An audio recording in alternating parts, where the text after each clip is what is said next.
Switzerland, and the rest of the world, Supersonic's money transfer has got you covered. With the largest payout network in the Gambia, you can now receive your monies anywhere you are, from Kartong to Koina, with less hassle. Yes! You can receive monies from your family and friends in UK, Europe, USA, Canada, Switzerland, and the rest of the world with our safe, secure, fast, and convenient service that offers you the largest selection of payout locations in the Gambia.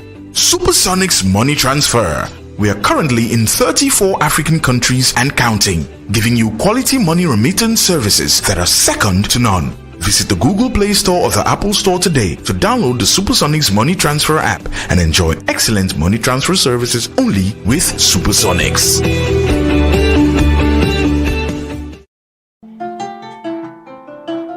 Panmar Physiotherapy and Rehabilitation Clinic is the first of its kind in the Gambia. We have inpatient service and outpatient services. Panmar admits patients and they have intensive rehabilitations. That means treatment 3 times a day for 5 days, from Mondays to Friday, and on Fridays they go to their families to spend time with them to have family.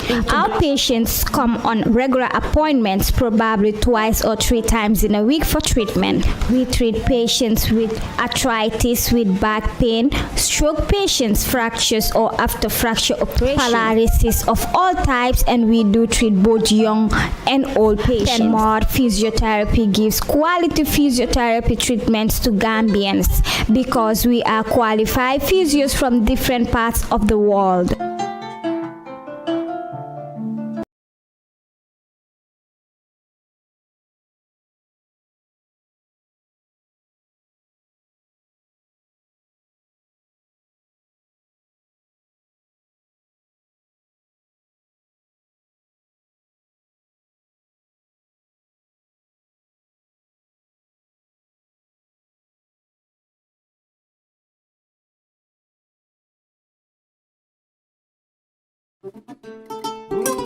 kuy wut fu muy fanaan ak kuy wut ku ko wétali xanaa delloo buntu gi warul na boole Ria Fatus Guest House tijjil na leen buntu bi ñu leen fa am ak ñaari cabinet salle yu yaña amal leen li nga xamantene mooy cabinet ak salle ñu ngi leen amal AC ak fan salle bi nag lépp li ngeen soxla am na fa sofa yu nooy ñoo fa nekk TV bang fa cabinet boo dugga lal yu nooy leen fa amal nañ leen fa AC ak li nga xam ne moom mooy fan toilet yu set wicc amal nañ leen fa kitchen microwave fridge and room bu baax dama ne teranga day mut motax Ria Fatus Guest House amal leen extra kitchen lépp lu ngeen bëgg togg mun ngeen ko toggé ci gas ku cabine kuy xalam di ci jaayu nak barke bi yaay borom amal ne li nga xamantene moy ndox ak courant 24/7 bu leen tiit bu leen ragal bu leen xof ndax amal ne li di CCTV camera set leen ñu ci Farafeñe gannaaw garage basse bi Kawur highway very clean every day amna cleaning service ratio bi amul fedd Ria Fatus Guest House teranga aduna bët kon nak set ci leen ñu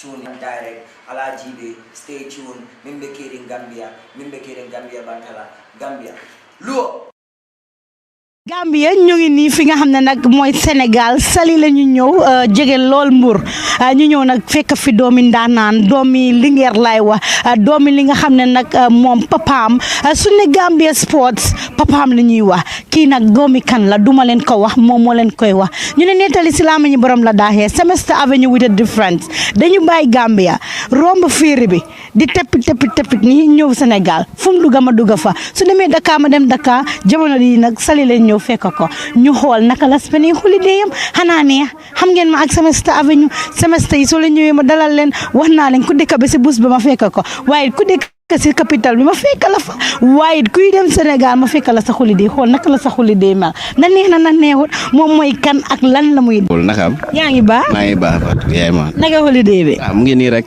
Sénégal xam nga yaay man waaye ma Gambia laa jóge waaye ma ñëwaale fii Sénégal rek pour seet naka la fa demee suma pom ngay def benn ron tamit Sénégal Gambia pour essayer ni ñu together sa Gambia Sénégal yëpp so ma ne ba ma ñëwaale Sénégal. That's nice. So baaxee ñu tur bi rek wax ñu a little bit about yourself. Man maay Pa Furmus Gomez, George Gomez mooy suma pa, maa ngi Angleterre Dagenham Essex. waaye maa ngi liggéey si lopitaan bi si GP bi ak docteur yi. So how long nekkoon di liggéey foofu noonu. foofu maa ngi fa léegi 4 years. July la moo nekk 4 years. So depuis kañ nga tukki dem Angleterre. Like 98. So 22 years now. So how is life in Angleterre? Well, it's not as easy and simple as people may think. You barely have time to do anything. Most of the time people are working. It's a 9-to-5 job. By the time you finish, it's late. So you only need to get home, eat, shower, get ready for the next day. In the weekends, you have time to do certain things, but during the week, it's not possible. So tell us about your educational background. I went to school in St. Teresa's. Well, I started off in Laos, St. Joseph's. Went nursery school there till primary 1, primary 2. Then I went to St. Teresa's primary 3 to primary 6, grade 7. And then from grade 7, I came here. I came to England. And then England, did college there, went to uni. And now I'm just working. Nice. So tell us, lan moo la motivate ku nga dem study medicine? Well, my mom's a nurse. She's been doing medicine all her life, so all I've been hearing is about medicine. My dad used to be a doctor as well, so that is really the steps to get me involved in medicine. So did dad say, hey, don't get into medicine field because it's so critical, hey, young man, get into something better? No, he didn't say that, because I see medicine as something that's never going to go out of not fashion, but something that's never going to go out. People are always going to be ill, so you always need somebody to help somebody else. So that's the way I see it. It's always going to be here. People are always going to need it. It's like land. People are always going to need somewhere to stay. People are always going to need somewhere to live. So people are always going to need somebody to look after them or to get healthy again. People need to be healthy, I see it. So right now, you're on holidays in Gambia. Different from this year, when last did you miss Gambia? 4 years ago. Yeah. So 4 years. It was a while. It was a while back, yeah. I started to miss it, so I just thought I'd come this time, as my dad's doing this as well, so I thought I'd just come and support him and see out my holiday here as well. So 4 years ago, missing Gambia, what new did you see? From last time to this time, I've not really been in Gambia this time. I've been in Gambia like half a day, and then I'm here. So I've not really got a chance to see Gambia and what I've been missing or anything that's changed. So I couldn't really say anything about it at the moment. So wahma, gay ñu ngi seetaan ñu ngi laa dégg wax leen ban lekk nga gën a nama si Gambia. Lifin naka la tuddaati yaasa. Gis nga yaasa bu ñu lay jaay si bitik. Waaw bu meeri day jaay nii soo génnee nga jël. ñu ne gay yaasa yu du dee nii. Ay man tay moo fi nekk boobu neex na de. Hay boobu dafa neex. Daa man boobu la na bu jën. bu ko boobu nga boobu soo ko dóoree nii ba jël def si li ñoŋ nii ba dóor si kaani faada la waaye man boobu laa mis boobu su ma delloo Gambia moom de boobu laa njëkk a attaque. Yéen Gamens Kundaay kan mooy seen kal? kuy mooy suñ kal was kal. Because yow da nga bëgg a lekk so kooku su la déggee like man Sambeen si Kundaay ñooy suma kal so léegi yow Gamens nga sant kan mooy sa kal balaa mu laa simi caalit. Xëy na Sambeen waaw. Walen kii Sambeen la suma yaay moom Samba la sant moom tamit. ñoom tamit ñoo ma daxa lekka. waaye foofu laa jàngee nag lekka naka la. lekka Sambeen ñoo ko daxa ñoom. suñu defi ne lekkee ku dundal loxo man su ma ñëwee Gambia moom. hay loxo laay dóor. fu mu sa gisee semestre buy lekkee loxo. ay man du ma semestre man Gambien laa. waaw Gambien man su ma demee Angleterre si laa leen nekk semestre Angleterre nag. di bluff waaw di bluff gaay. di ajaan gaay. waaw ne man African laa. waaw ñun we have to be proud to be Africans, you know.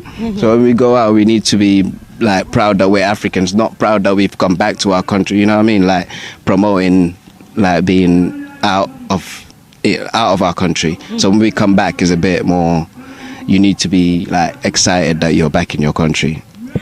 Gambia soo leen a seetaan yéen a ngi seetaan Semester Avenue fii si Sénégal Saly foofu la ñu ñëw suñu semestre bi nag dama dem kër toog rek kool ko ne ko dégg naa yaa ngi Gambia mi ne ma maa ngi ñëw Sénégal nen ànda lu tax Sénégal sa holiday bi. Senegal, I've not been in Senegal for about before I went to England, like 3 years before I went to England, so about 95. So, and I have family here as well, so I thought I just might as well just come. It's the same country anyway. It's Gambia and Senegal. It's the same. Being in Gambia and being here, I don't really see the difference apart from the language. But it's pretty much the same country. And my dad's doing this, so I thought I'd just come as well. Kill two birds in one stone. Yes. Your dad is George Gummins, Uncle George, as people fondly call him. What can you tell us about your dad?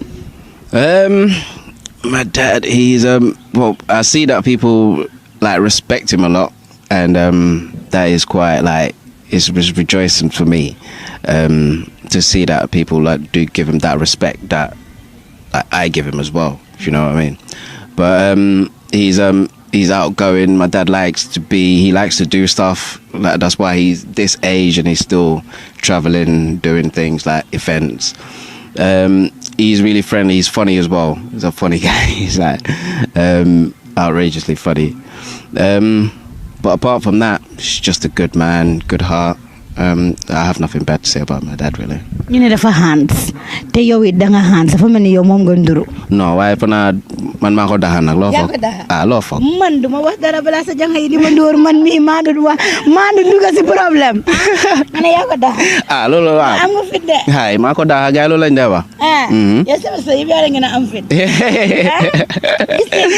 Mr. Gori so la ñew ma la na la tassene yifi yena nice la ngena jaay la ka dada de nga ngem mo gina nice dad. Dina ko latte. Laaj ko la yal dad bi na la wax na ne mo gina mo ma daha nak way dega mama ko daha so la te ñu bari nañ ma ko daha jeena so am nga jabar am lo jabar no amagu ma jabar no lay xaar jabar bu baax ku baax jigéen bu baax ko xamne na ko mëna taka nga yobbu ko suma kër suma jaw suma yaay ak suma pa yeb bu galen xam so jigéen bu baax lay wut legi gisabulon ndax yang ci yoon mang ci yoon waaw mang ci yoon gis na ku ñu matawut nak waaye ñu ñuul nak nga lu ñuul ba mo ma defe nak mo la rey mo rey nak dina ma rey ñu so living ni am jigéen bu ñuul ni sa ñuulay bi nice I like that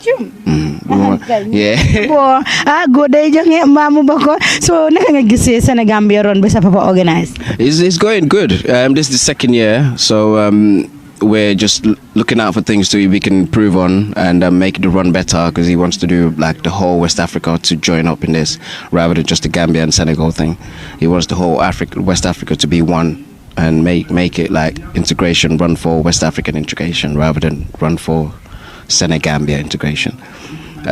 So yeah, at the moment, most of the things I've seen, everything has been going good and the run has been decent, but as time goes on, we're trying to progress and make it a bit better as well. When your dad told you at first the father of Senegambia run be in the Senegal Gambia, do you think that would have been a reality? Yeah, to be honest, I've been thinking of something to do between Gambia and Senegal, like me personally. So when he came up with a run, initially I said to him, look, you're getting old, why don't you let somebody else do it? You've got the idea, but why don't you let somebody else like take over and be the main guy? But he's like, nah, because I've retired now, I need to do something now. So he took it up. So I did think it was a good idea. The idea that I thought was bad was that he was doing it, that he was running it, he was the main guy. He could have given it to somebody else, but it has been quite good so far. It's been quite so good so far. Yéen a ko dégg Gambia wax naa leen man dama leen indil como tey dama la indil pupa dama leen a indil the real deal, and suma real deal bi moo nekk ne that's Mr. Gummins. So here we go. Lan mooy sa plan bi Sénégal naka nga ko parale ak fan leen war a dem? Senegal, we've come from Kaolack. We're in Mboob now. We're gonna go to Dakar tomorrow. Hopefully spend some good time there in Dakar. After that, I'm gonna go see my aunties in Pinchabe. Is it Pinchabe? This is around Dakar somewhere. I'm gonna go see them, say hello, and yeah, that's about it for my holiday in Senegal. maa di nga leen yóbbal. Hopefully, I've got something for them. So how about Semester Avenue? Am nga yóbbal ko man ak Semester Avenue. I've got something for you. So tey fan la ñuy dem. What's next? What's your plan? Well, tonight we're just waiting for the run to finish, and hopefully after the run's finished, everyone get together. We'll have some good food, and probably, I don't know, I'll go out, check the city, see if there's anything I can go out and see. So Gambia, you know, dañoo dem check the city. ñu ngi Saly dem war a dem Mbour, and Mbour is a very nice place. So seetaan leen ñu bu leen dem fenn dañuy dem enjoy Mbour, dem dugg si biir hôtel yi, dem seet ñu nit ay tourist dem black tourist. Waaw ñun tam black tourist lañ black tourist waaye suñu dëkk lañ nekk di tourist. Waaw loolu moo gën a baax nga tourist sa dëkk. yaa ngi def VIP de man musuma ñëw Saly soo nga ñëw indi ma fii fii kay VIP ñu ñëpp VIP lañ soo ñëwee ànd man rek moom VIP ngeen. VIP la. ñu ñëpp VIP lañ. soo àndee man kay moom. am loo dara pour wóore. So let's go and see the guy ak naka la moo defee holiday am. Pause.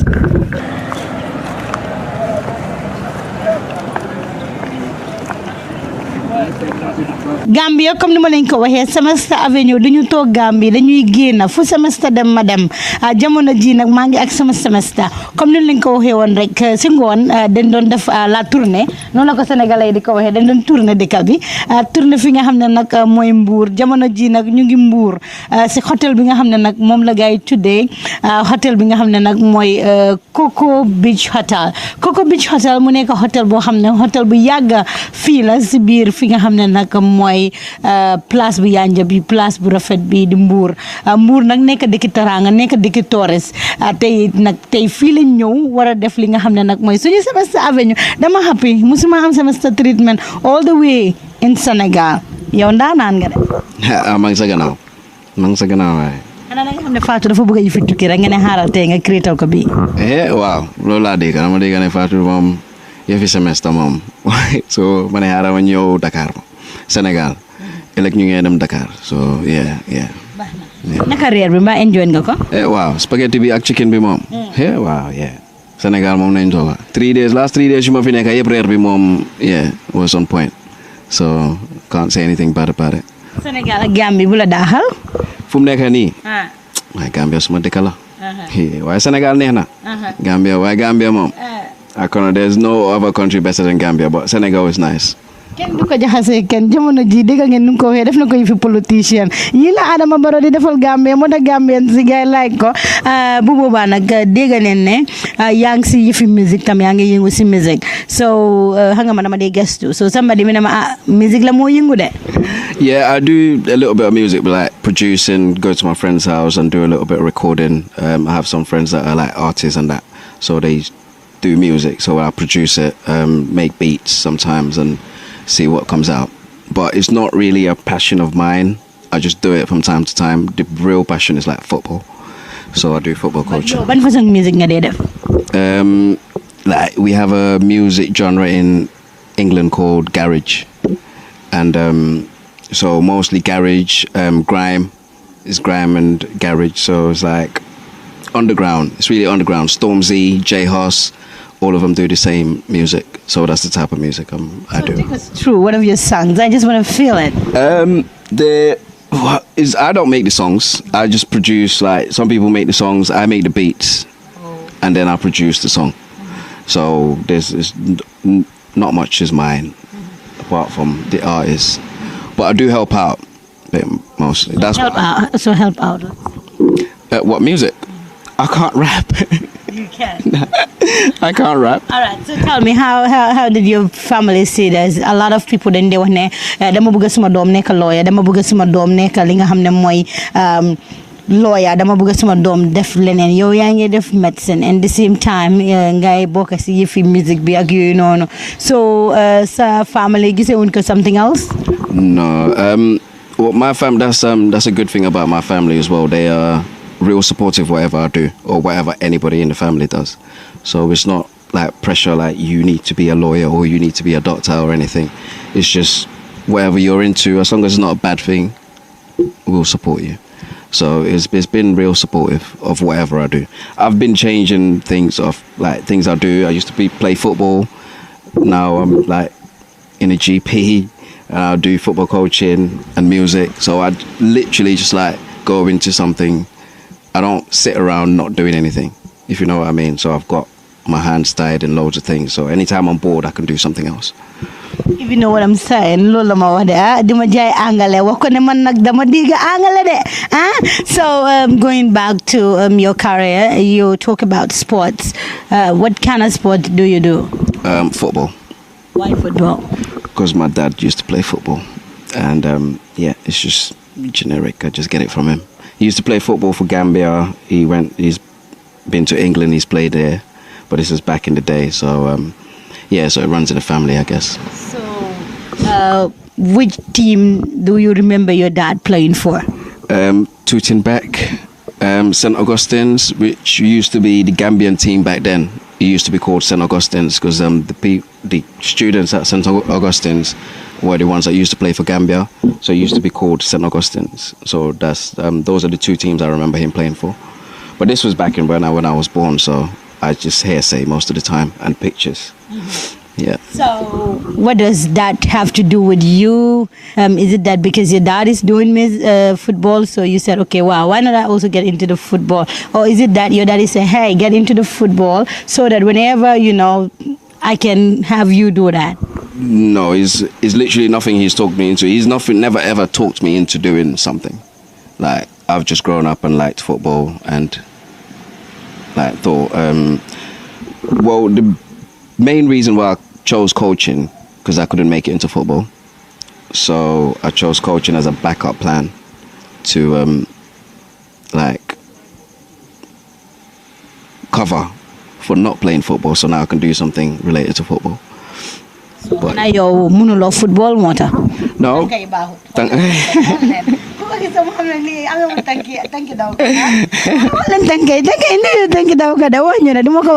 footballer la. Hi, so because I'm on the pictures. Yeah, I have pictures on my phone. Nyada goals nga score. What in my lifetime? I can't count. It's not many. I don't do they play they play, so I don't really get many goals. But it's been a lot. It's been a few. So in Gambia, have you ever played for any team here in Gambia?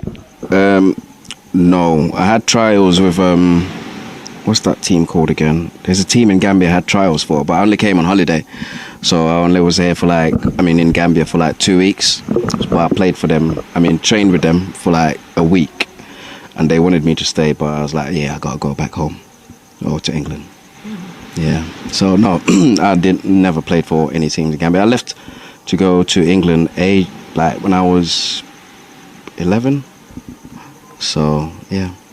So how about in England? Do you play for any team there? Yeah, at the moment I play for a team called Dynasty United. It's really like a Sunday league team. So if you don't have time to go training during the week, like most people usually don't, you can just play on Sundays. So that's what we do. We just play on Sundays. We have trainings on Tuesdays, whoever can make it, because people are working. It's not like a professional team. It's like amateur team.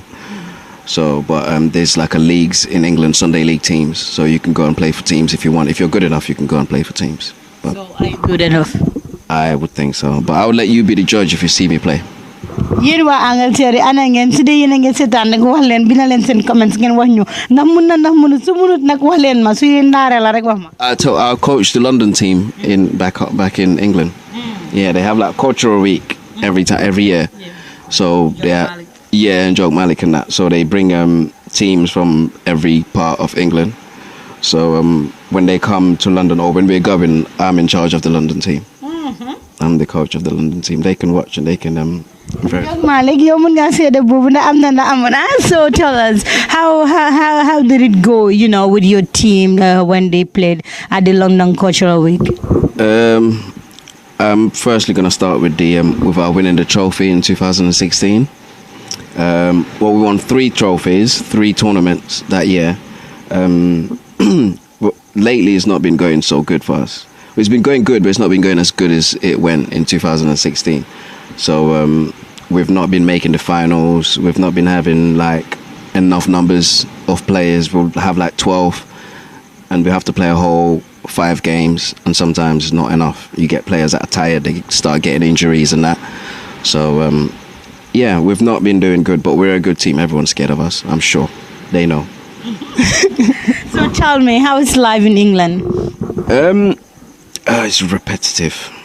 Life just repeats itself every day. You wake up, same time of the day, same time. Go to work. You're leaving at the same time every day, catching the same bus, going to work, getting back, same time.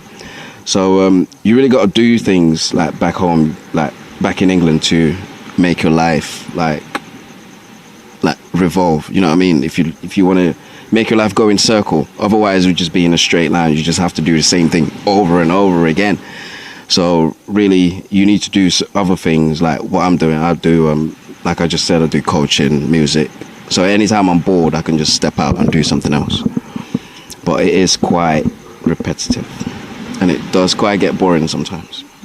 So you stay with who? Mommy, daddy, or you stay on your own? I stay in Dagenham at the moment. It's just me and my mum. We stay there at the moment. So we're trying to sort out the house, trying to get it sorted, and then my mum wants to come back home to England. So it looks like I'll be the only one there.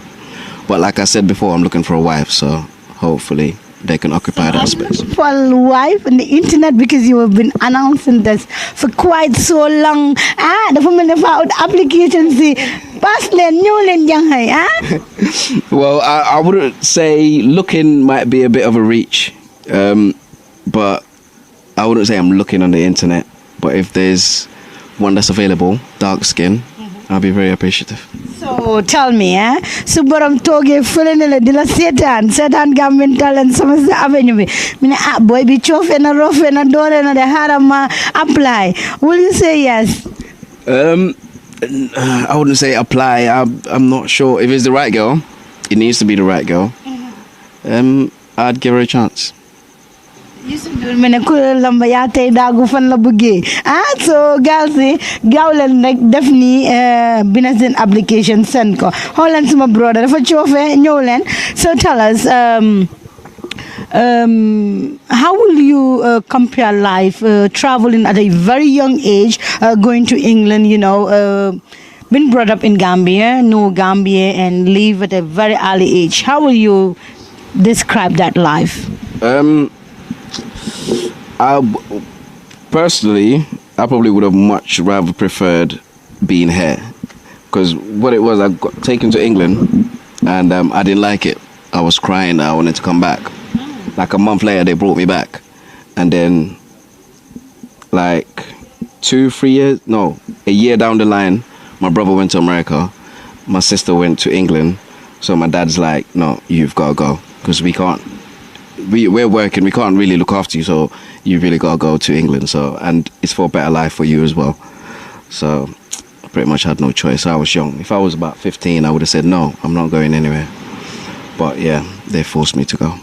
But this is surprising, But I'm glad that with the life I had there. But for me, I personally would have preferred to stay here and do like whole secondary school and everything, and then go and do like college and uni there. But I guess that's how it is. So do you meet with your friends that you did school together with from primary, do you see often? Yeah, back in England, I got one friend there that we've been friends since I went to St. Teresa's back in the day. So he came about 7 years ago to England, and we've just stayed in contact and been close. But apart from him, there's not much other people that I see back in England that I went to school with here. But when I come here, every time, I see people every day. Or when I go to Gambia. When I'm in Gambia, every day I see someone that I used to go to school with. Some people say when some people travel, after coming back home, when people call them, hey, Mr. Gummins, how are you? My God, sorry, I don't know you. things like that. That's how most semesters behave. I'm not saying all semesters, but most semesters. Maybe you're one of them. I'm definitely not one of them. When I come to Gambia, I feel like I'm Gambian, so there's no need for anyone to treat me any different from anybody else, if you know what I mean. So I don't treat anybody different from anybody else. Even if I don't recognize you, but you know me, I would know that. If you said my name, I would know that you know me from somewhere. So most of the time, I act like I know you. Oh yeah, naga def boy, nakam cha, boy naga turbi nak. And then I'll get to know your name in it. I forgot your name. It's just easy, innit? It's just courtesy. Sometimes people just want to be semester the word. Like they want to be bigger than the other person. So it's like, nah, I don't know you. You know what I mean? Sometimes you can act it out. If someone's calling you, they know your name. They know you. So you can act it out and say, oh yeah, I forgot your name. What's the name? And then you're reconnected. Could they get Bopanga one time in school?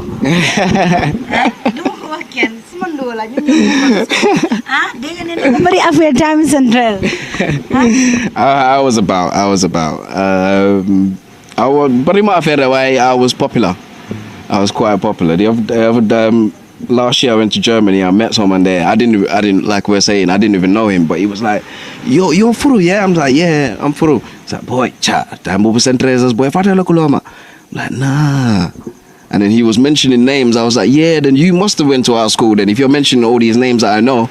And he was like, yeah, man, boy, yo, danga digeron boy time boy, no boy, danga over popular boy. Man, I go, wow. So how do they call you? What? As in, what, nickname? Yeah. No, I don't have a nickname. Furu is just a nickname. Mm-hmm. Yeah. So where did you get that name from? Furu is like short for Furmus, because it's my middle name. But everyone calls me Furmus. Most people don't even know my name, like my first name. So, yeah, most people call me Furmus. Back in England, they call me Gomez. But that first name, not many people know it. Mm-hmm. But, yeah, it's Furu Gomez. Those are the two names that people call me. Right. I don't have a nickname. So, Gambia, you are still watching Semester Avenue live and direct here on our TV, Gambian Talents TV. This is how we do it. This is how we always do it. And here we are currently in Senegal, Moul, enjoying the beach side. We are here at the beach side. It's night time and we just want to take a break and enjoy ourselves. So, Gambia, let's enjoy. So, tell me, how do you see Senegal? Senegal is nice. Quite surprising actually, with like how friendly people are. I thought Gambia was friendly, but Senegal is quite welcoming. People are friendly. Like if you ask them something, they're quite respectful. Unlike some Gambians, not to name any names, but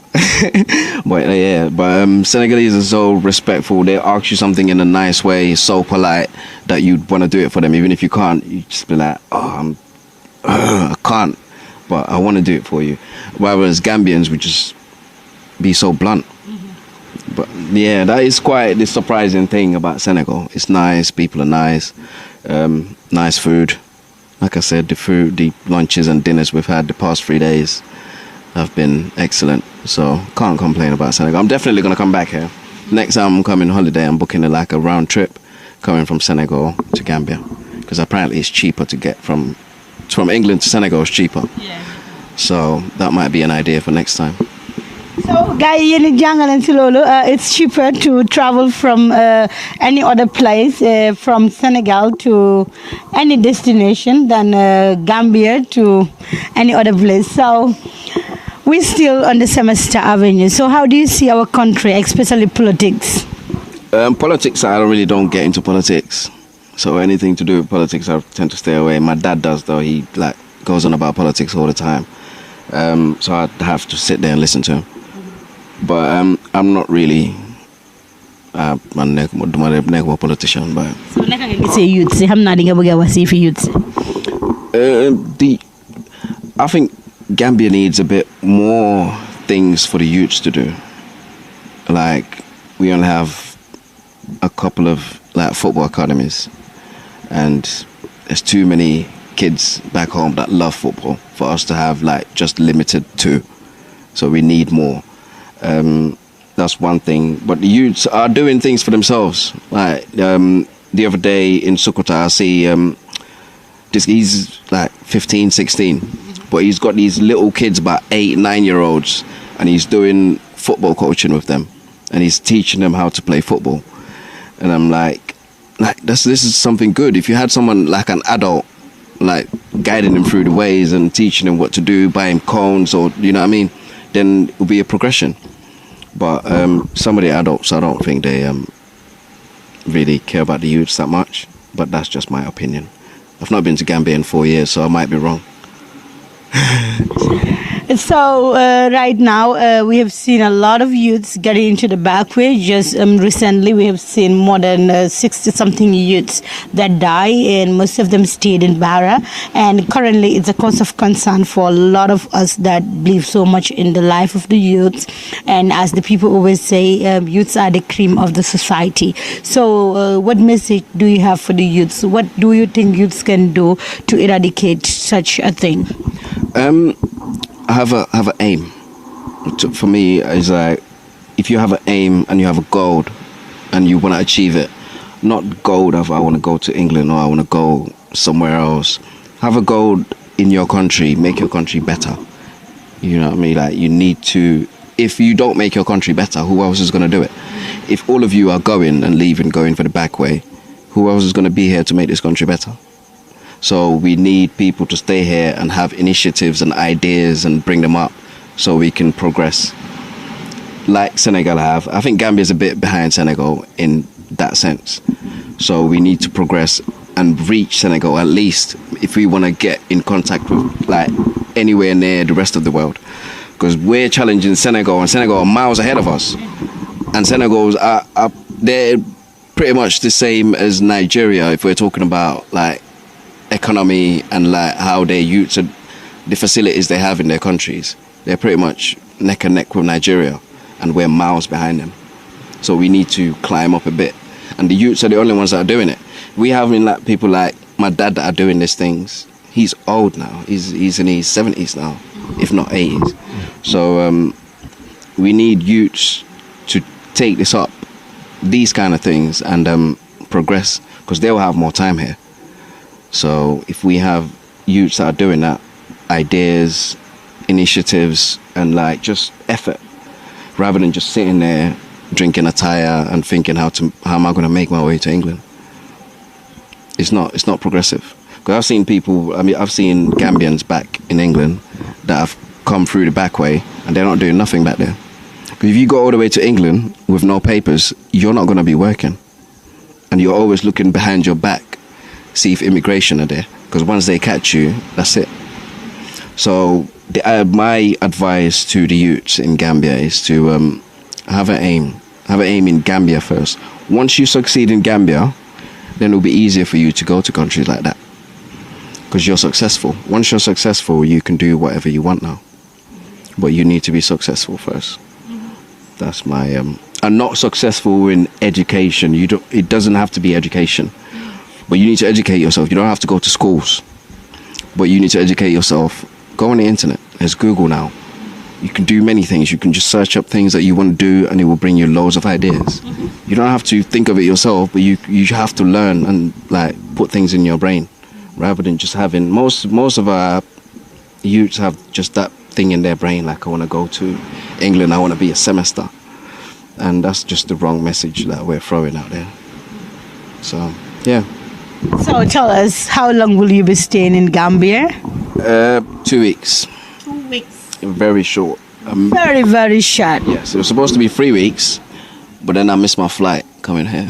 Oh, so I had to book another flight like a week later, so now it's been shortened to 2 weeks. Wow. And the 5 days I'm here in Senegal, so it looked like I'll be in Gambia about 8 days. So, but that's not bad. That's not bad. Mu nekk lu am solo. So it means man tamit semester la man fan la jóge sa si Angleterre. Let me just leave that one out. So tell us, how do you intend to spend your holiday? Right now in Senegal, hopefully by Monday or Tuesday we'll be back in Gambia. And my idea of spending my holiday was literally this. The beach, coming to the beach, just relaxing. You barely have this back home. Back in England. So, yeah, So this is my idea of having a good holiday, the beachside and just relaxing. Sometimes I might go see some family during the daytime, nighttime, see what the nightlife life's like in Gambia. Party hard. Not too hard. Not too hard. How do you see the Senegambia run that your dad organized? Right now we are here in Senegal, and it also coincides with your dad's program. And a lot of people are talking about the Senegambia run, and I believe kudos to him. But I don't know. How do you see the performance? The performance has been great, and it looks like it's been accepted in Senegal, which is most of the run has been happening. It's been welcomed everywhere we go. People have been welcoming and respectful. So yeah, it's been good, but there's still progression needs to be made. I mean, even the great football tournament, Football World Cup, they have their own problems as well. So no matter how perfect it is, you're gonna get problems. But we want to limit those problems and make it as handleable as possible, all these problems that might come with the run. But these are just the first 2 years, so it's gonna come with problems. But hopefully, as time goes on, next year, hopefully we'll shorten some of those problems, and in the year after that, make it even less. So, how is the performance like both Senegambia, both the teams, both Senegal and Gambia? I think I would say the Senegalese have been better so far, because they've won the 2 days, innit? 2 of them. So they've been doing. But the Gambians though, that Gambian girl in the army, she's good. But apart from that, I would say all the athletes have been great. All of them finished their races, so none of them backed out. And it's not really a competition, it's just really to bring Gambia and Senegal together, like an integration, like the run says. So it's not really about performance or how long it takes you to get to the finish line. It's about you taking part and making a start in this. Maybe later on it might become a competition thing where people getting prizes and that, but at the moment it's just to bring people together. So, do you think this is meaningful? Do you think this will help the two countries? Yes, I think definitely it should help the two countries. Gambia and Senegal used to be one, and we've been divided. So now we're two separate countries. We want to bring not the countries back, make it one again, but the people. We can still have Gambia and we can still have Senegal, but we can have a collection of Senegambians. Now, if we go to England, you don't have to say I'm Gambian or I'm Senegalese. We can just be one, and you can just say I'm Senegambian. So that's the idea for this run. So hopefully we achieve that in less time that we've been thinking. Your dad is very famous in Gambia. Do you think Furmus will be such like that? I doubt that very much. I don't like the limelight too much.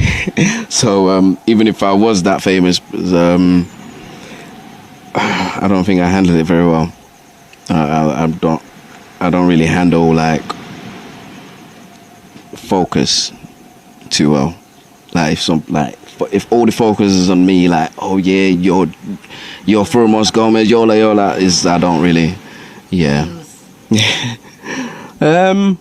Sort of, but I don't handle it well. Yeah, my dad can take it, so he's the one. He's the famous one. So on my show, I have this segment called Tagal Masabwapa, and I start with myself. Man may Samba Biran, Merima Demba, Meri Hujijay. So I will also allow you to tell me the comments. Nakalenende Tage. Do we have a tagger? Yes, of course. Every son have a tagger. So tagute bopam rek. Well, I don't think we have a tagger. So when you do something good, what will your dad or your mom or send Gawari kid with I don't know. I don't really know. My mom is the girl. Yeah, my mom's the girl, but it's the Samben. Like she's Samba in it. So she's like the Sambeni. Yeah, so that's probably the only tagger that we have. Like in my family, my side of the family. I'm not sure about the Gomez's, but the Sambens, yeah, they like to eat. So we have come to nearly the end of the program. How do you see Semester Avenue? We go to the airport, welcome semesters. When semesters are around, we also talk to them. So how do you see Semester Avenue? I think it's a great show. It gives you a perspective of what people are living like back home. Gives you like ideas of how life is back in England or back in America or wherever, in Europe or wherever, and people can see the difference and they can judge for themselves. Not from the interviews, but like as well as the interviews that you're doing, they can go on the internet and see what other people are saying as well and judge for themselves how life is here and how life is back in England. But I think it's a great show. You're giving people the perspective, like their perspective of how life is in England. So yeah, I do like it. So you're going to Hajan because man like this activity in the yin semester in like so lan mo inspire li so deme ku ñu mëna xamné semester nga am so débuté bitel kenn do xamné semester nga. Really? Ñu nga amé ni ñu na bitel ndox dé. Waye ñun bitel ndox bay xam nga ñun fele of their seda. So ñëwé fi da nga need bitel ndox to hydrate yourself. Yeah, so that's lolu motax ñu na amé bitel ndox. Ñun fele of their seda dina na ndox nono. So ñëwé fi ni da nga dehydrate do am lefen ndox sa yaram bi so nga need ndox all the time. Yeah, I have to carry. Nah, it's nothing to do with Hajan. We don't even see it. Like we just holding it. It's just water we're holding. But so we don't see that it's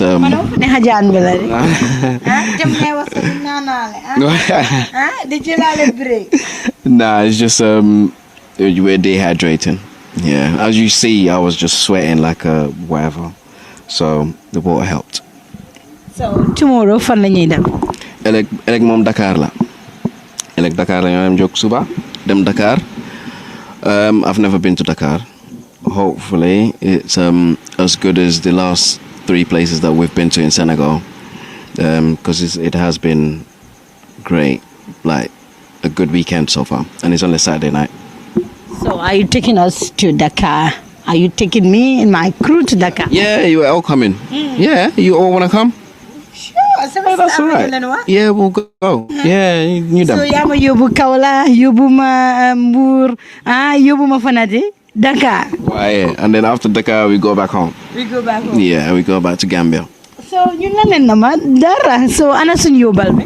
Sen yobal bi. Wa after na len ko ñu jox. Wa bu len tak caméra yi ci. Nga caméra yi su ko gisee nit ñi tamit dañoo bëgg leneen. Wa bàyyi nga ci biir xam nga. Bàyyi nga ci biir yow after nañ dégo. Wa yow ak crew bi xam. All right. So next stop bi Dakar. Next stop Dakar. So fekk lañu Dakar ñu xool lu ñuy def Dakar. Gambie wax naa leen Semester Avenue la ñu wax jamono ji nag ñu ngi fii Mbour di dem fi nga xam ne nag mooy Dakar capital city bu Sénégal jamono ji nag ñu fekk fi ki nga xam ne mooy suñu oncle yéen a ma ko gën a xam waaye dinaa ko bàyyi rek mu wax ñu moom mooy kan tey oncle moom tax si semester yi la bokk Semester Avenue biir Mbour di dem Dakar na nga def. fine man la tombong seeni. So jamono ji ñu ngi ñëw def suñu Semester Avenue ak ki nga xam ne mooy Furmus xam nga Furmus. Waaw xam naa Furmus doomi George Gomez xam naa ko waaw. Salan la. Well, cousin kind of. Yeah. That's nice. So dang ne seetaan Semester Avenue na doo ko dee seetaan. Seetaan naa ko few times. Yeah. So naka nga gisee Semester Avenue. I think it's an interesting program. Yeah, very entertaining and very educative. Yeah. All right. So right now, semester is in your way, Gambia, and they spend time at guy. So this time around, you know, all the way Mbour, you dem Dakar. No gise lolo. I think it's a good idea because I'm a Gambian, so bari ñoom dañ jóge Gambia rek dem state Europe or dem America te fekk sax xamuñ Sénégal. So it's a good idea pour gars yi di jéem a ñëw in neighboring countries baax na tam pour nga xam Africa tuuti te ñëw Dakar ñëw Sénégal moom xam nga it's very baax na pour gars yi gis Sénégal at dina leen mën a tax ñu compare Sénégal ak Gambia yeneen dëkk yi ñu dem tam yeah. so jamono ji ñu ngi ci Senegambia run bi noo gisee Senegambia run bi. Senegambia run is a very important run because the main idea is pour mu jokkale ñaari dëkk yi gën indi integration between Gambia and Senegal but also li moo def mooy dafa promote sports ak also am nga Senegambian culture ak tamit attract tourist because so seetee sports tourism mooy the biggest tourist package in the world so gisee comme World Cup Olympics number of people they attract ci hosting nations yi so Gambia tamit dañ believe ne Senegambia ron na demi time boo xam ne dina attract a lot of runners from different parts of the world and a lot of people just to come and watch it comme nu London Marathon bi or New York Marathon bi di attract a lot of people so I think it's a very good initiative bi mooy the second year and we are hoping ne it will be here for forever. Challenges ngeen dee am along the way. Challenges yi lañ bari because xam nga rek Africa moom borders is a big problem. I mean just to cross from Gambia to Senegal rek am nañ a lot of challenges nga moto yi ñi nga xam ne am na moto yoo xam ne amuñ insurance ECOWAS insurance bi bu dee cover Gambia Sénégal ñeneen ñi tamit dañoo ñëw romb si border bi fàtte jël lifin seen passe avant bi yooyu noonu so am nañ a lot of documentation problem but then other problems yi mooy logistical problem especially with our partners yi nekk fii understand nga like dëkkuwaay bi tëdduwaay bi lekka bi ay yooyu noonu yëpp arrangements yi ñu war a def yooyu yëpp challenges la so day gis ne some of the athletes for example lunch bi duñ ko lekka on time xëy na suñ ñëwee xam nga 7-8 ci suba duñ lekka boo di 3-4 fekk yaa ngi daw ba soona xam nga yooyu noonu yëpp challenges la yoo xam ne ñi ngay jéem a seet ways of xam nga improving it and making it better ak tam pour am tam enough ndox xam nga throughout xam nga last year amoon nañ big sponsors Best Water dañ sponsor ak Casamance waaye this year amuñ benn water sponsor so di nga gis ne ndox bi bariwut comme ni mu war a bari but these are all learning experience yoo xam ne dañ ko improve as thing goes on so xam naa next year it will be much better depuis tamit this year xam nga dañ later start affaire bi boori June July August lañ start at pour living waaye léegi agree nañ ne starting of February next month rek dañoo start pour prepare for next year's run bi su ko defee problème yi sew yëpp du am suñ semester mu ngi nii ñu ngi nii biir Mbour di head towards Dakar so nga ne naka la bii kay dañoo dem Dakar man ak yow ñoo ànd tey dem Dakar seet naka la fa demee après ëllëg ñu ñibbi Gambia enjoy more. yaakamtee ñibbi na yaakamtiwu maa ñibbi moom waaw yaakamtiwu maa ñibbi waaye ëllëg mooy one plan bi pour ñibbi so hopefully we go home tomorrow but if things go right we might extend and stay in Dakar for a little bit longer. so holiday bi ma foog nga ne 2 weeks rek nga fi am so waree extend ma Gambia dinañ la gis. Gambia waaw nañ ma gis waaye xëy na du yaaga du bari waaye Sénégal moom fu mu nekk nii ma enjoy Sénégal. yow ma amuloo jabari sénégalais rek. jabari sénégalais wala Gambien moom anyway bu ma si am rek moom baax na. all right so lan la ñu expect in Sénégal. Well, Senegal we're going to in Dakar. Dakar, yeah. Going to see what Dakar is like. Following the run as well, the Senegambia run. Hopefully that goes good. But personally, I want to have a bit of a good time in Dakar as well as the Senegambia run as well. Have you ever been to Dakar or is this your first time? This would be my first time going to Dakar, yes. Oh, okay. Yeah. Gambia ñu dem seet ko biir Dakar lan la moo nekk lan la moo def Dakar let's just go so we're set to go. Yeah, we're set to go. All right, let's go. Thank you. bi ñu koy welcome di ko wan ne Gambia ak Sénégal yëpp benn lañ te xam nga benn bopp la kenn mënu koo xaaj ñaar te gis nañ liggéey bu rafet bi nga xam ne moom si boppam mu ngi koy def ak ñeneen ñi ak ñi nga xam ne jàpp nañ ci course bi yëpp ñu ngi leen di remercier di leen wax ne welcome in Sénégal di leen souhaiter aussi la bienvenue au Sénégal te bu ñu ñëwee aussi dinañ leen yóbbu Ndakaaru yóbbu leen Buur yóbbu leen Kaolack yóbbu leen fu nekk ñu enjoy waaw benn lañ benn peuple la benn bopp la kenn mënu koo xaaj Gambie ak Sénégal benn lañ waaw amul benn problème kon xam naa you are welcome ma bàyyi suma boy aussi naka la gisee Sénégal naka la gisee Mbour naka fu mu fanaan dem na fanaan na Kaolack fanaan na Mbour suba tey day dem fanaani Ndakaaru bu demee Ndakaaru nag aussi mooy loolu kon my boy. Jibu Njie waaw nga ne Gambien nga waaye da nga dëkk Sénégal. waaw man xam nga before time bu ma nekkee boy la ma parents si indi ma ñëw jàng si Sénégal. waaw lépp lu bari lu ma am Gambia rek moom laa am Sénégal comme mooy lu ma leen di wax rek Sénégal ak Gambia benn lañ. man maa ngi nekkoon maa ngi juddoo 8 Perseverance Street in 1964. waaw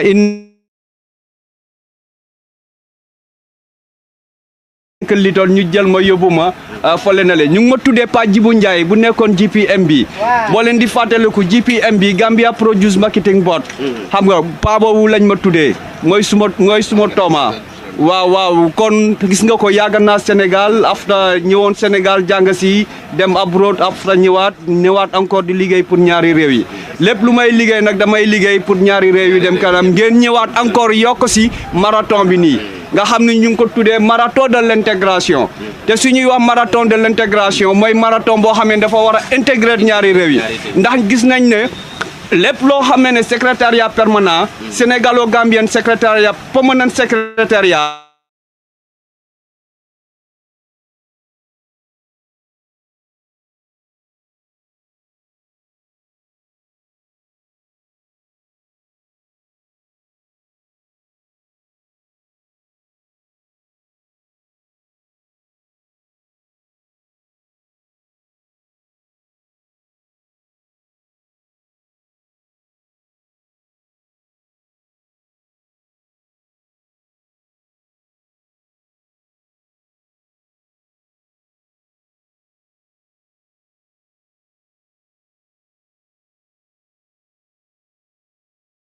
solman muka hani fenne tuwale jam albeni la ye duwale jam se jabur jam ndul kabi freedom of space te buwale jam duwol be la duwa du buwal be buwa alla bo la nesti Gambia di ka kuy wut fu muy fanaan ak kuy wut ku ko wétali xanaa delloo buntu gi war la naa boole yaa Fatus Guest House tijjil na leen buntu bi ñu leen fa am ak ñaari cabinet salle yu yaaña amal neen li nga xamante ne mooy cabinet ak salle ñu ngi leen amal AC ak fan salle bi nag lépp li ngeen soxla am na fa sofa yu nooy ñoo fa nekk TV bang fa cabinet boo dugga lal yu nooy leen fa amal nañ leen fa AC ak li nga xam ne moom mooy fan toilette yu set wicc amal nañ leen fa kitchen microwave fridge beneen room bu baax dama ne teranga day mut moo yóbbu leen Kaolack yóbbu leen fu nekk ñu enjoy waaw benn peuple la benn bopp la kenn mënu koo xaaj Gambie ak Sénégal benn lañ waaw amul benn problème kon xam naa you are welcome ma bàyyi suma boy aussi naka la gisee Sénégal naka la gisee Mbour naka fu mu fanaan dem na fanaan na Kaolack fanaan na Mbour suba tey day dem fanaani Ndakaaru bu demee Ndakaaru nag aussi mooy loolu kon my boy. Jibu Njie nga ne Gambien nga waaye da nga dëkk Sénégal. waaw man xam nga before time bu ma nekkee boy la ma parents si indi ma ñëw jàng si Sénégal. waaw lépp lu bari lu ma am Gambia rek moom laa am Sénégal comme mooy lu ma leen di wax rek Sénégal ak Gambia benn lañ. man maa ngi nekkoon maa ngi juddoo 8 Perseverance Street in 1964. waaw in 1964 maa ngi juddoo 8 Perseverance Street man kon doomu Gambia la wante dama nekk litoon ñu jël ma yóbbu ma fële na le ñu ngi ma tuddee Pa Jibu Ndiaye bu nekkoon GPM bi boo leen di fàttaliku GPM bi Gambia Produce Marketing Board xam nga pa boobu lañ ma tuddee mooy suma tooma waaw kon gis nga ko yàgg naa Sénégal after ñëwoon Sénégal jàng si dem abroad after ñëwaat encore di liggéey pour ñaari réew yi lépp lu may liggéey nag damay liggéey pour ñaari réew yi dem kanam ngeen ñëwaat encore yokk si marathon bi nii nga xam ne ñu ngi ko tuddee marathon de l'intégration te su ñuy wax marathon de l'intégration mooy marathon boo xam ne dafa war a intégrer ñaari réew yi ndax gis nañ ne lépp loo xam ne secrétariat permanent sénégalo-gambien secrétariat permanent secrétariat ñu ngi ko def pour ñaari réew yi parce que gis nañ ne pour Africa mun a booloo ñu doon benn pour Africa ak Sénégal Africa mun a doon benn ñun ñëpp il faut mu commencer ci Gambie ak Sénégal kon Gambie ak Sénégal muy benn peuple muy benn boppa muy benn kii commencé nañ di doxal yooyu jàmm sante bi rataxal bi lépp ñu ngi koy def kon amul benn problème my boy you are welcome ñu woon la ne aussi doomu réew mi nga doomu Gambia nga doomu Sénégal nga doomu Africa nga te we welcome for Africa di la wax ne mu ngi nii mooy benn waaw léegi amul ma jaaxal yow kay da nga am gan te sa gan bi dafa jógee all the way Angleterre tey ñu koo dalal man moo tax ma ñëw ba Sénégal mu ma fayal yoon bi waaw gan bi de mënuma wax ne gan la ndax suñu rakk la jooj bi ngay gis noonu suma mag la suma lépp la te doom la si moom doom la si jooj muy doomi Gambia bu ñu mënatuñoo wax ne léegi Gambia doomu Sénégambien la kon léegi mënatuñoo wax ne moom dañ ko jël muy gan si réew bi moom bu fi nekkul gan fii du gan si Sénégal du gan aussi si Gambia yaa ngi gis lu may wax kon ndax benn bopp lañ waaw ñun dañu dem out fole rek mais out du dara ñun fii la ñu am Afrique la ñu am lépp lu ñu am aussi mooy Afrique Africa boobu nag mooy Sénégal ak Gambia Sénégal ak Gambia nag mooy di unite the confederation or to unite ñaari dëkk yi to unite aussi ECOWAS to unite all Africa so ñun si loolu la ñuy dox jàmm jooju moom la ñuy gestu ak ñi nga xam ne ñooy njiit yi aussi ñu jàppale ñu si loolu yéen aussi ngeen ñëw indi jàmm jooju indi culture bi bugg a aussi touristes yi bugg a aussi naatal ñaari réew yi si loolu rek ngeen di dox ak jàmm jooju kon dañ leen di ne ngàcce ngaalama mu ngi noonu ok benn boy thank you waaw kon nag yéen a ko gis naka nga feel sa cousin bi o sa brother bi di wax lu nice la suma brother bi kay moom kay welcome na bu baax ma la Gambia Sénégal yëpp benn leen so it don't matter where if you go to Gambia like I've said nit ñaa ngi been friendly fii ba depuis bu ma ñëwee Sénégal moom I had no problem so nit ñaa ngi friendly comme suma brother bi nu mu ko waxee rek ñëpp benn leen so su Gambien ñëwee Sénégal wala Sénégalais dem Gambia waruñ ko treat any different ñun ñëpp benn leen so we have to be one integration for this run for the integration is a start so hopefully in the next 5 years we can get the whole ECOWAS in and make the whole ECOWAS one so we can start to make Africa one and unite Africa again. United Nations of Africa. Why can't we have that? Mr Avenue biir Dakar taxawa ki nga xam ne nag mooy Uncle George Gomez moom nag moo nekk ki nga xam ne mooy Furmus papaam loo ñu mën a wax ci sa doom man ci suma boor sa doom suma doom dafa spécial kuy wut fu muy fanaan ak kuy wut ku ko wétali xanaa delloo buntu gi warul la naa boole yaa Fatus Guest House tijjil na leen buntu bi ñu leen fa am ak ñaari cabinet salle yu yaañña amal leen li nga xamante ne mooy cabinet ak salle ñu ngi leen amal AC ak fan salle bi nag lépp li ngeen soxla am na fa sofa yu nooy ñoo fa nekk TV bank fa cabinet boo dugga lal yu nooy leen fa amal nañ leen fa AC ak li nga xam ne moom mooy fan toilette yu set wicc amal nañ leen fa kitchen microwave fridge en room bu baax dama ne teranga day mut moo taxit yaa Fatus Guest House amal leen extra kitchen lépp lu ngeen bëgg a togg mun ngeen ko toggee si gas cooker bii nii kuy xalam di si jaayu nag barke bi yaay borom amal ne li nga xamante ne mooy ndox ak courant 24/7 bu leen tiit bu leen ragal bu leen xof ndax amal ne lii di CCTV caméra seet si leen ñu si Farafenni gannaaw garage yi base bi Kawur highway very clean every day am na cleaning service ratio bi amul fenn yaa Fatus Guest House teranga àdduna bët kon nag seet si leen ñu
Vaccine, vaccine, vaccine. They all get vaccinated. Millions of people around the world don't get this vaccine here.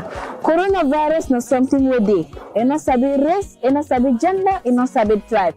It don't kill thousands of Africans around the world because it not been get cure. But the good news now, it don't get vaccine. Coronavirus not all man in business. So tell you people that where you like. On a member say, we all not safe till we all don't safe. Unite aussi ECOWAS to unite all Africa so ñun si loolu la ñuy dox jàmm jooju moom la ñuy gestu ak ñi nga xam ne ñooy njiit yi aussi ñu jàppale ñu si loolu yéen aussi ngeen ñëw indi jàmm jooju indi culture bi bugg a aussi touristes yi bugg a aussi naatal ñaari réew yi si loolu rek ngeen di dox ak jàmm jooju kon dañ leen di ne ngàcce ngaalama mu ngi noonu ok benn boy thank you waaw kon nag yéen a ko gis naka nga feel sa cousin bi or sa brother bi di wax lu nice la suma brother bi kay moom kay welcome na ma bu baax ma ne la Gambia Sénégal yëpp benn leen so it don't matter where if you go to Gambia like I've said nit ñaa ngi been friendly fii ba depuis bu ma ñëwee Sénégal moom I had no problem so nit ñaa ngi friendly comme suma brother bi nu mu ko waxee rek ñëpp benn leen so su Gambien ñëwee Sénégal wala Sénégalais dem Gambia waruñ ko treat any different ñun ñëpp benn leen so we have to be one integration for this run for the integration is a start so hopefully in the next 5 years we can get the whole ECOWAS in and make the whole ECOWAS one so we can start to make Africa one and unite Africa again. United Nations of Africa. Why can't we have that? Mr Avenue biir Dakar taxaw ki nga xam ne nag mooy Uncle George Gomez moom nag moo nekk ki nga xam ne mooy Furmus papaam loo ñu mën a wax ci sa doom man ci suma boor sa doom suma doom dafa spécially ñëw pour programme bi because man dama ko parel pour mu take over from man moom sportif la moom ci boppam because he's a qualified football coach bi mu déggee ne maa ngi ci lii mu am ci interest so ñu moo tax mu ne dafa ñëw seet naka la mel because man fi mu nekk mag laa jël ma war door di hand over gradually ndem moom mu ngi ci sport bi te he's a qualified football coach di coach in England so dafa nekk koo xam ne mun nañ ko développer ba nga xam ne dina jàng ci man pour mun a take over li maa def waaw loolu tax mu fayal boppam paas ne dafa ñëw ànda yaayam ñëw pour seet programme bi te so far démb maa ngi waxam naka la gisee activité bi he seems to be very impressed ci activité bi am na one or two observations yu mu def ne lii dañ ko war a defee nii dañ ko war pour wane ne am na initiative bi and am na daal ideas how to improve things mu ngi fi nag moom mooy semester number 1 man maay semester number 2 loolu dina ma neex ma bëgg a xam yow ak moom ku daaxa parce que booy bi dafa dangaa mu ne ma maa daaxa paa bi te man duma nangu lool déedéet yow xoolal rek xool ma rek waaw ni ma smile nii xam nga ne man maa ko daaxa waaw yaay du ma moromam sax waaw alright so wax ñu naka la sa relationship ak sa doom mel gis neen papa yu bari den stress papa yu bari den strict may nuyu suma papa nag moom papa joo xam ne la macha allah ñu gis sa relationship bi ak sa doom lii ndax loo gisee ñiti moo tax ngeen a behave nii ndax nii ngeen yàgga mel man maa suma doom yi yëpp am open to them suma xarit lañ because dama leen bring up ndax ñu ñeme ma because suñ ma ñeme ñut day sa lot of things that duñ ma ko mun a wax te du ma ko xam si ñoom waaye su ma defee ba nga xam ne ñeme nañ ma they'll be free to talk to me as ni ñoo fa waxtaane seen friends yi so I can learn a lot from them ñoom itam they can notice things ci man ba pare indi ko man suma doom yi can discuss anything with me they can come and tell me papa ñaa yi ñu la gis yaa ngi def nii ak nii ak nii gënalu ñu de nga def ko and I can also call them and say gis naa ngeen def nii ak nii ak nii man mënu maa fàttale ko fu ma dóoree suma doom I talk to them oo leen suma oo kii du fa nekk I call one at a time li ma xam ci yow li ma gis ci yow ma waxtaan ko ak yow am na yenn occasion so I get all of them together and then address a situation with all of them open up discussion, and everybody says what they want to say. And so it's a close-knit relationship ma ama ñoom ñëpp noonu la mel muy jigéen ñi muy góor ñi. dafa bëgg a lekk na bëggut lekk. lekk rek la bëgg a. lekk moom. dina mun naa jóg 2 o'clock sax dem lekka waaw. he likes sleep because he's a sportsman. So by the time mu ñëw daf dee sonn so su ñëwee rek sangu ulum lekka dem su dellu soit ko dina moo tëddi foog mu lekkaat waaw. jamono ji mu ngi holiday bu mu doon ñëw lan nga planoon ku toogal ko maanaam ban lekka nga fa ne moom lañ ko war a toog. sax yëguma ko bi moo ñëw man dama toog ba muy dugg ci plane bi ci la ma seen message ne ma papa I'm on the plane, I'm arriving at 2 in the morning. Ci la soga yëg ne mu ngi ñëw, you know, and that is the sort of thing that he likes giving surprises. Da nga toog yéen yi ci kër gi mu dal di ñëw rek ne papa dama demoon somewhere ma jëndal la lii. That's the type of a person he is. So he gave me a nice surprise because dafa bëggoon a ñëw a week before. Mu jënd ticket. Mu dem ba ci airport bi mu gis ne dafa bàyyi ticketam bi ci kër ga. So mënatul la dellu on time pour so the plane left him. So he lost that ticket and lost the money. Ma ne ko yow yaa nga xaalis moom war na jox man ma def ko CFA dem Sénégal. So I was thinking that du ñëwati because he told me last year that he would want to come and see the race, the run. And he promised that he would want to come. So when he lost the ticket, I thought he wasn't coming anymore. And then suddenly, I just got this message. I'm at the airport, I'm boarding the plane, and I'm arriving at 2 in the morning. It was a pleasant surprise. But don't come for me, because I have a friend that will bring me to home. At 2 in the morning, I slept away until I had the door knocking, the main gate, knocking around 2:30. Mane waji exina. Wow. Sokoro ñaana loko ñaana. Now grow up to take over from me. I am involved with a lot of things, culture, sports, and a lot of things have started working. If I don't have somebody to take over, to continue what I believe in, where I want the sports to reach, where I want the culture to go, then we will lose everything. So you need to have somebody who you can train, who knows what your wishes are, what your vision is. Nga mun ko train, mu daldi set a vision to be able to continue it. Because if you don't train anybody to take over, a program as important as this program, for the 2 countries, for ECOWAS, for Africa, man yala traité ko yala génné ma fi amulo ken ko prepare, then there is a problem. And a lot of activities and programs have failed because people have not been prepared to take over. You have an idea, you have a vision, you start something based on your vision, and the vision remains with you. That vision is going to fail when you are not here anymore. And this is why I want to have people around me.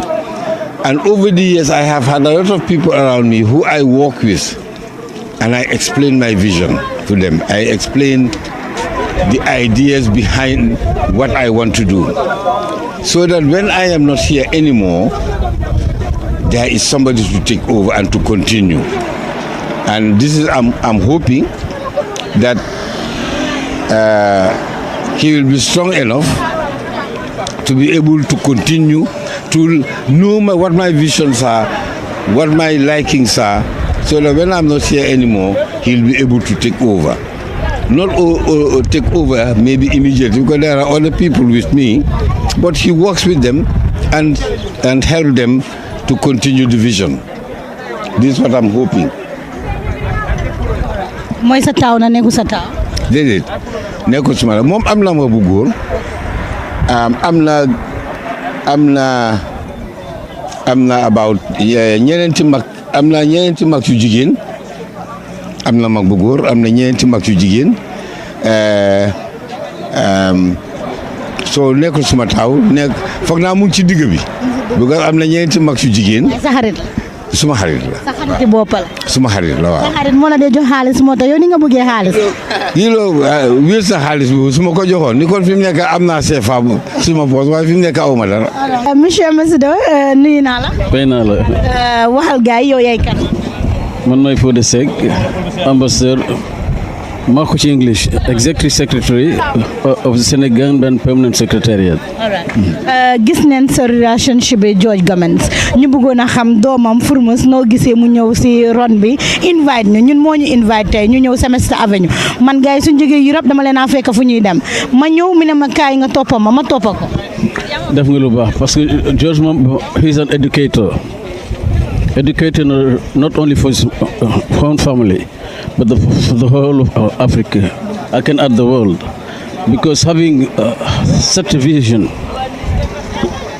to devise a run for integration between two countries as close as Gambia and Senegal, after 20 years of very difficult relationship, it's laudable. moo tax ñu jàpp ci ñu secrétaire permanent parce que ñaari gouvernement yi dañu sanc secrétaire permanent pour foster greater integration in all fields diggante ñaar dëkk yi and beyond between ECOWAS. so noo gisee doomam bi ñëw si programme.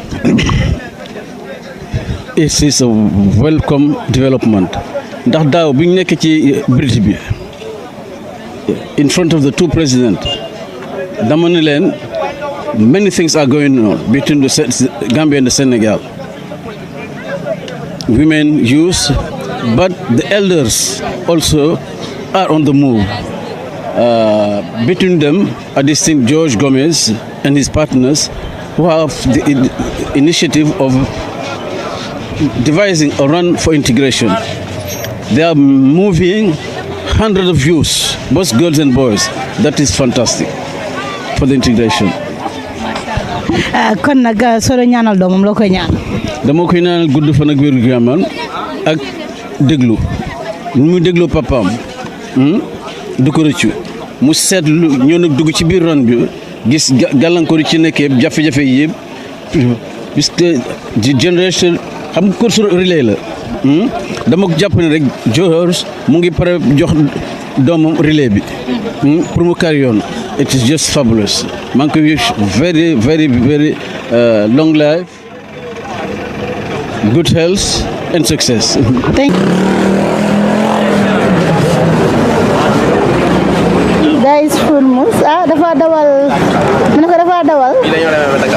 Bii la ñoo demee ba Dakar. Óor na óor. Jël nga ñaari. Mu ne ko photo bi. dañuy dawal vélo.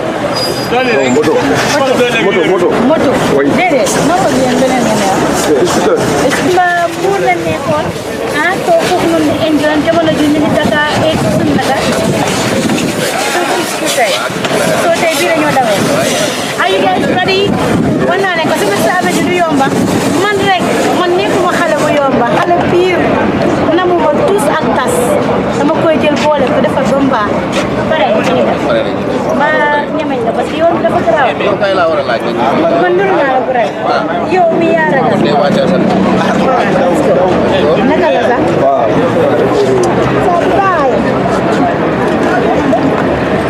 Gambia wax naa leen ko Semester Avenue ba léegi rek jamono ji ñu ngi biir Dakar fu mu nekk nii nag ñu ngi ñëw jeexal li nga xam ne mooy Semester Avenue bi war a tàggatoo suñ gan xam naa ne nag mu ngi baax kaay jege ma Mupa kontaan naa si yow si outfit bi yaa def nii si taat outfit man namuma dara ak Mupa. mu ngi baat sa outfit mu ngi baat waaw bii kay Dakar lañ ñëw kay dañoo enjoy ak sa outfit bu baat bii nii moom dañoo dem dugg si dëkk bi enjoy ko.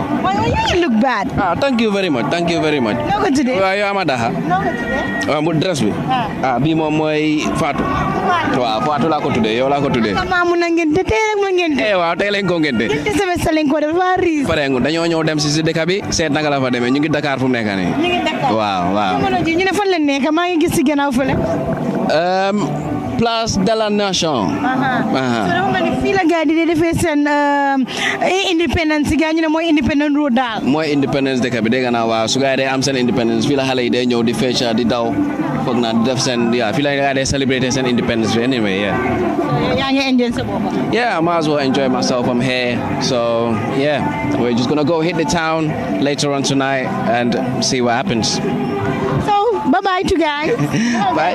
Bye-bye. Take care. So, bye. Fii la ñoo em ak yéen yeneen ni duñ leen ko wan sama saawe ñu biir Dakar fii la stop waaye jërëjëf Furmus mënoon nañ laa wax ne dañoo am ak yow sama saawe ñu nga ñoo xajaan dañu def comme semestre yi nu dee defee waaye defuloo waaw xam nga waaye semestre yi gars dañ mun a xajaan yenn saa yi waaye man nag du ma semestre waaw man Gambien la andaa ne jërëjëf. Thank you very much. Yeah. Gambia is your boy One Pack, you get me? Seen xol xalaat yu bon nañ ko sànni fële si mbal. If you want to receive monies from UK, Europe, USA, Canada, Switzerland, and the rest of the world, Supersonic's money transfer has got you covered. With the largest payout network in the Gambia, you can now receive your monies anywhere you are, from Kartong to Koina, with less hassle. Yes! You can receive monies from your family and friends in UK, Europe, USA, Canada, Switzerland, and the rest of the world with our safe, secure, fast, and convenient service that offers you the largest selection of payout locations in the Gambia. Supersonic's money transfer. We are currently in 34 African countries and counting, giving you quality money remittance services that are second to none. Visit the Google Play Store or the Apple Store today to download the Supersonics Money Transfer app and enjoy excellent money transfer services only with Supersonics.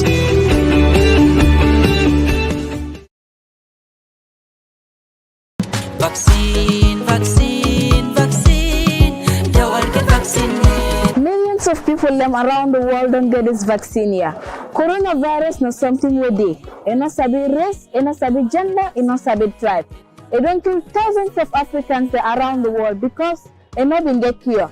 But the good news now, it don't get vaccine. Coronavirus not all man in business. So tell you people that way you like. On a member say, we all not safe till we all don't safe.